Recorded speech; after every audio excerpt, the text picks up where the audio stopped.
Paranormal Pet Peeves, Part 2. Can we please talk about this stupid cat ball? Guys, I hate these things. Why are we using the cheapest thing possible to try to call ourselves paranormal investigators? This is an insult to those of us that are putting in the work, putting in the time to learn about very expensive equipment. For those amateur ghost hunters to go out there and to throw a couple of these on the ground and call it a ghost. I completely understand that ghost hunting equipment is very expensive. Nobody understands that more so than an investigator with cases full of gear that they have spent quite a bit of money on. However, some of us do not consider ghost hunting to be a hobby. Ghost hunting for us is a very serious business when we're trying to get down to true answers. Now, I'll be honest, I actually had to wait to create this video because I did not have the cat ball inside of my paranormal toolkit. When I got it, I toyed around with it a little bit, and I can kind of see some of the points of why we use the cat ball.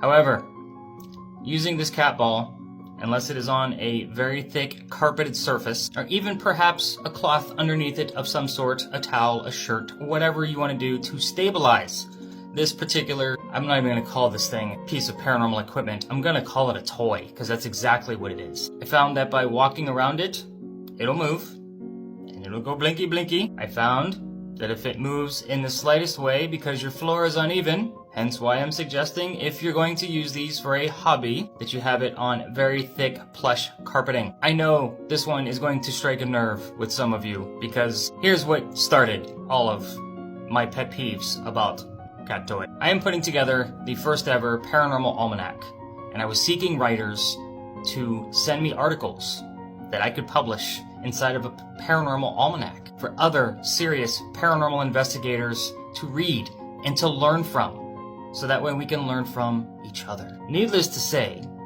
I stopped asking for submissions for articles for my Paranormal Almanac, which will hopefully be published very, very soon, by the way. I stopped those submissions shortly.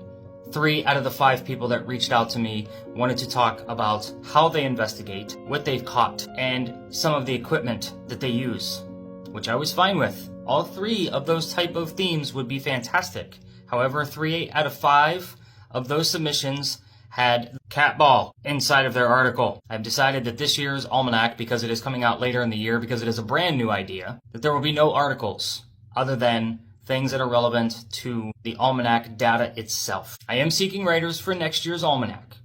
The 2025 almanac will hopefully have several articles that do not include the legendary cat ball. Folks, we're collecting evidence. It's great. I love the fact that we're collecting evidence. These paranormal pet peeves videos are here so that way we can teach some of the amateur paranormal investigators out there, even hobbyists, how to purely identify paranormal activity.